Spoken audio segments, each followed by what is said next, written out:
girlfriends and I talk about something called the divorce diet. You know, when one of us gets divorced, we lose 10 pounds, we look and feel so much better.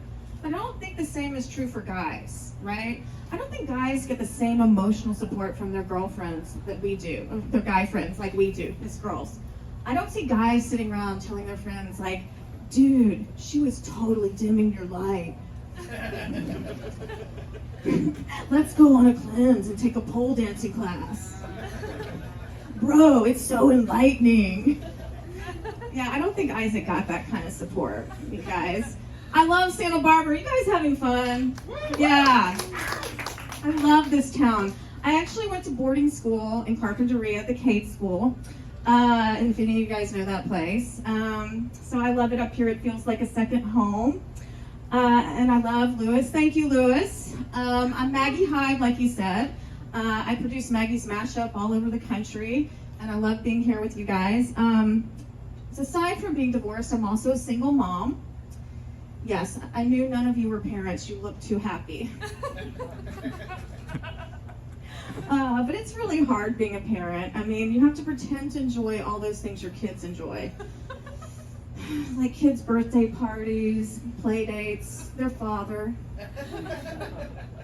But I do surprisingly well on dating apps. And I think it's because my profile says that I don't want kids. And then they find out it's because I have 4. Yeah, they were crickets. You guys are all young. I know 4 sounds like a lot, guys, and it is, but I love being a mom. You know what they say about having kids? It's a lot like making pancakes. First one's kind of fucked up. Probably should have thrown it away. I knew there were a lot of first pancakes out there. You know? I see you. But you know what? I think having kids is a lot more like eating pancakes.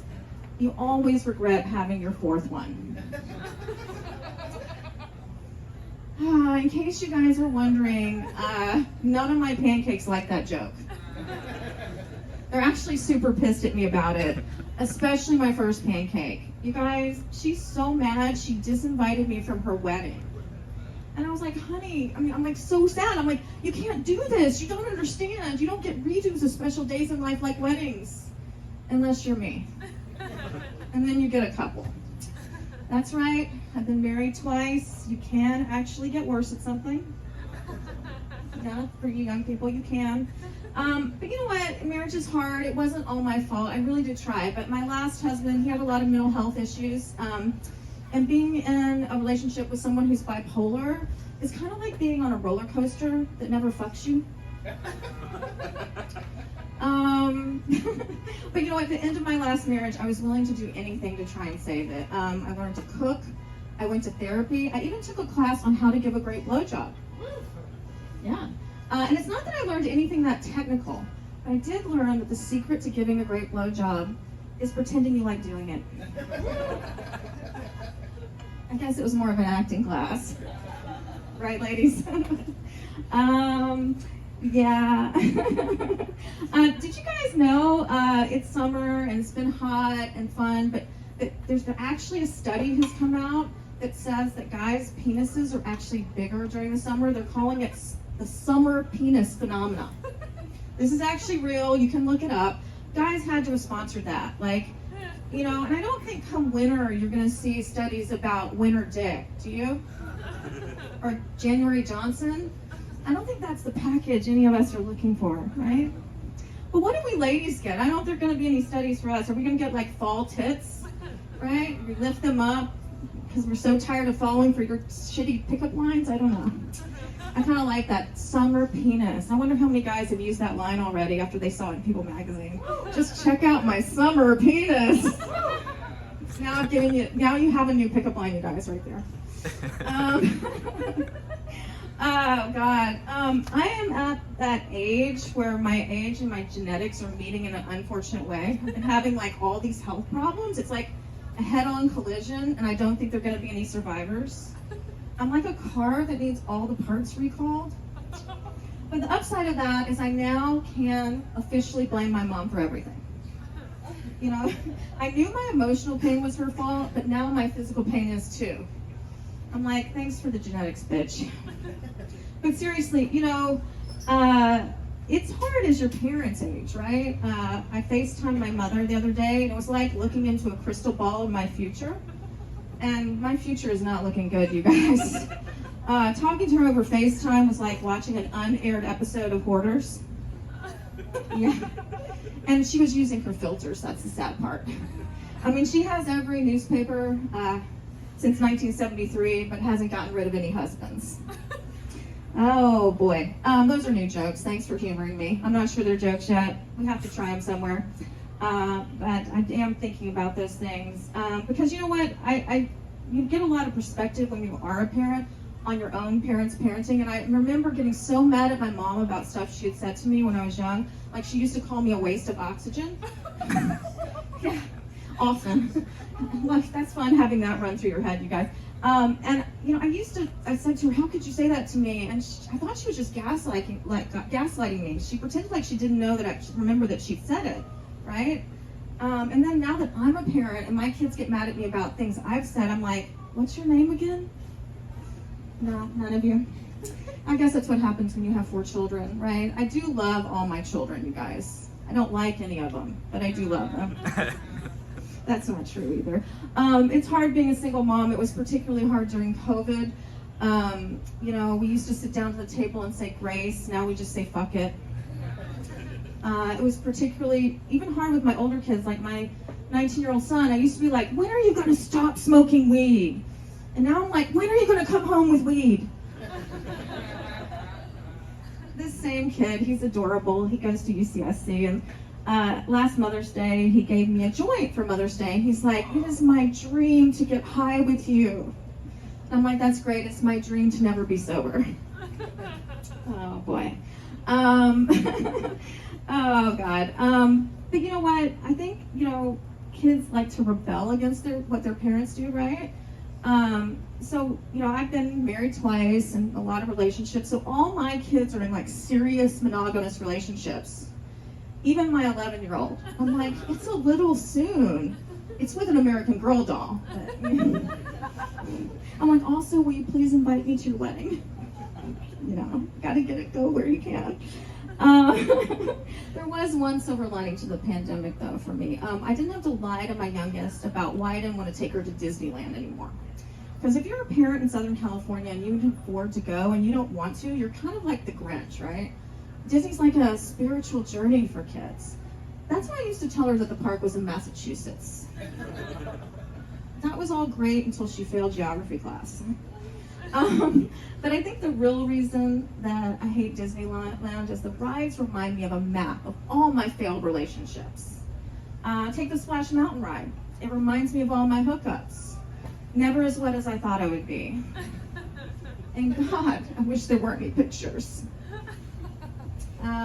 And the Small World ride, it reminds me of divorce. I mean, at the end of the day, I'm in the dark, it takes forever, and I'm just stuck with a bunch of singing children. I can still hear them, you guys. It's a world of lawyers, a world of tears. It's a world of secrets and wasted years. There's so much that we shared that it's time to beware. Why did I ask for full custody? Oh boy, did you know that they don't serve alcohol at Disneyland, you guys? You would if you were a parent. It's a very long day. They try to sell California Adventure as a separate theme park, but you guys, it is just a fucking bar for grown-ups. We would go there if there was just a tire swing and a keg, for sure. Thank you. That part of my set was sponsored by Knott's Berry Farm. They have booze because they only have Snoopy. You gotta work with what you have. Did you guys know in the Chinese calendar, it's Year of the Tiger? Cougar? Yeah, that's right. I like dating younger guys. But you know what? There's always kind of an expiration date with younger guys because, they're bound to say something stupid, do something insensitive, get grounded. Yeah. But you know what? I feel like I've been dating sort of a millennial guy and he's been rubbing off on me. I think he's kind of turning me into a hipster or something. He's gotten me into vinyl. I kind of think I'm like one fedora away from like owning a goat farm. But I guess we learned a lot from each other. Like he taught me what DTR is define the relationship, and I taught him that women can have commitment issues. At any age, right? Gosh. What I was about to say just went into a black hole, you guys. Kind of like my 20s. Oh boy. Fuck. That's when you sigh when you do comedy. You know, doing comedy is really hard, you guys. It's kind of like emotional skydiving. It's the only thing you do, and you tell your friends, and they go, "You are so brave," and they really mean you're so crazy. Yeah, I'm on the wrong side of 30 and 40. But when you get to be my age, you learn a lot of things. Like, I know the best pickup line for a woman over 40. It's, "Let me see your ID." That's how I ended up sleeping with 6 cashiers at Trader Joe's. I love a man in a Hawaiian shirt, you guys. It's awesome. I have finally really met someone for real. I met him the old-fashioned way, you know, drunk at a bar while I was out with one of his friends. But it's working. For the moment. But you know, recently my boyfriend saw me cry for the first time, and we both learned a lot. Like, he learned I'm really emotional, and I learned he's not my boyfriend. Oh boy. So after I leave you guys, I'm going to do a moonlight hike up in Montecito. Have you guys ever done that in the moonlight? I'm that kind of hippie, you know, moonlight, hot springs. So I kind of have to admit I'm like a little new agey, but I'm also really practical. Like, I have, you know, crystals for my anxiety, but I also take Xanax. And I got my house feng shuied just in case it works, but I also take Xanax. And I have a ton of Buddhas in my house. I mean, people just keep giving them to me, just like STDs. It's fun. When you're dating in LA, like, this whole spiritual thing is really hard because you're always bound to meet, and probably here too, a bunch of snags. And by that I mean super new age guys. Ladies, this is the guy in your yoga class with the man bun and the Om tattoo and the crystal bracelet. I mean, the best thing about dating these guys is borrowing their jewelry. They're kind of fun to cry and masturbate with too, I've heard. Speaking of summer penises, I really do like dick pics. Yeah. Please send them to me. 867-5309. I'll take them anytime. They don't turn me on, but they do cheer me up. And I've seen some really creative ones, you guys. I've seen dicks photographed next to wine bottles and salad tongs. But by far my favorite was a dick photographed next to a bottle of Lysol. I was like, ooh, big and clean. And that was pre-COVID. This guy was ahead of his time. But you know what? The audacity of guys these days, I mean, they will ask you to send them just about anything. And if you don't, they will find someone who will. I mean, it starts out with an innocent selfie, and it ends with your social security number and a clit pic. How does that happen? Yeah, how does that happen? Where am I at, Lewis? How much time I got left? Oh, I'm a minute? Okay. I guess I'll leave you guys with this. There was one other upside to COVID for me. I didn't have to make up any excuses about why I wanted to give up on dating apps anymore, because I just couldn't worry about COVID and herpes at the same time. Because I really do hate dating apps. I mean, they turn people into the equivalent of fast food.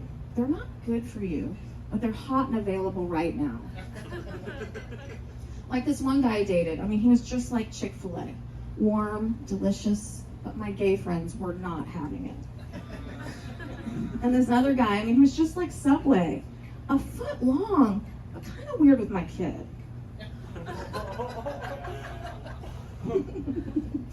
And the last guy, he was truly a happy meal. He left a smile on my face, but the toy was the best part. Thank you guys very much. I'm Maggie Hyde. You can find me at that Maggie Hyde. Thank you so much, Santa Barbara.